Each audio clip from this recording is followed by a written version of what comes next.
ನವರಾತ್ರಿಯ 9 ದಿನಗಳ ಕಾಲ ದೇವಿಯ 9 ಸ್ವರೂಪಗಳ ಆರಾಧನೆ ಮಾಡುವ ಹಬ್ಬ ನವರಾತ್ರಿ ಹಬ್ಬ.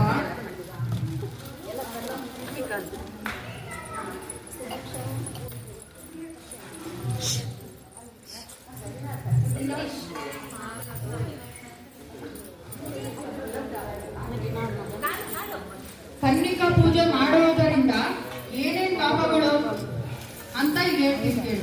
ಶಾಸ್ತ್ರಗಳ ಅನುಸಾರ ಒಬ್ಬ ಕನ್ಯೆಯನ್ನು ಕರೆದು ಪೂಜಿಸಿದರೆ ಐಶ್ವರ್ಯ ಪ್ರಾಪ್ತಿ, 2 ಕನ್ಯೆಯರನ್ನು ಪೂಜಿಸಿದರೆ ಭೋಗ ಮತ್ತು ಮೋಕ್ಷ ಲಭಿಸುತ್ತದೆ, 3 ಕನ್ಯೆಯರನ್ನು ಪೂಜಿಸಿದರೆ ಧರ್ಮ, ಅರ್ಥ ಮತ್ತು ಕಾಮ ಮೋಕ್ಷ ಪ್ರಾಪ್ತಿಯಾಗುತ್ತದೆ, 4 ಕನ್ಯೆಯರನ್ನು ಪೂಜಿಸಿದರೆ ರಾಜ್ಯ ಪ್ರಾಪ್ತವಾಗುತ್ತದೆ, 8 ಕನ್ಯೆಯರನ್ನು ಪೂಜಿಸುವುದರಿಂದ ಸಂಪತ್ತು ಲಭಿಸುತ್ತದೆ, 9 ಕನ್ಯೆಯರನ್ನು ಪೂಜಿಸುವುದರಿಂದ ಪೃಥ್ವಿಯ ಪ್ರಭು.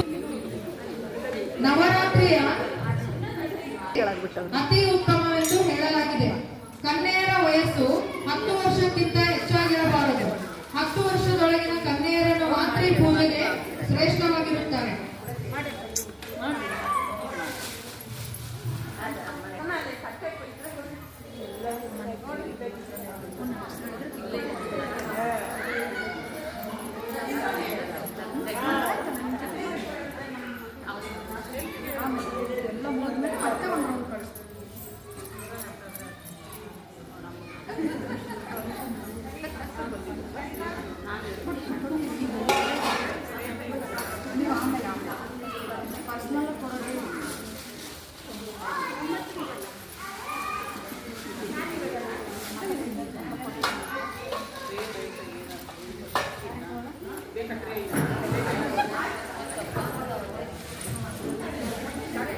ಮುಂದಿನ 4 ಜನ ರೆಡಿಯಾಗಿರಿ.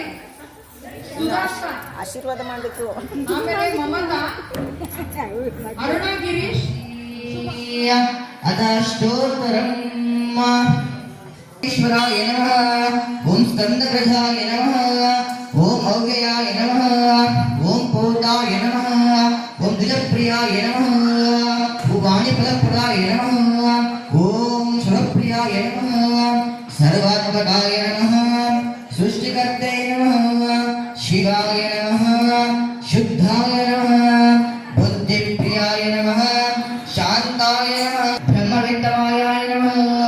ಕಾಲಾಯ ನಮಃ. ಗೃಹಪದಯೇ ನಮಃ. ಕಾಮಿನೇ ನಮಃ. ಚಂಡಾಯ ನಮಃ. ಗುಣಾತೀತಾಯ ನಮಃ.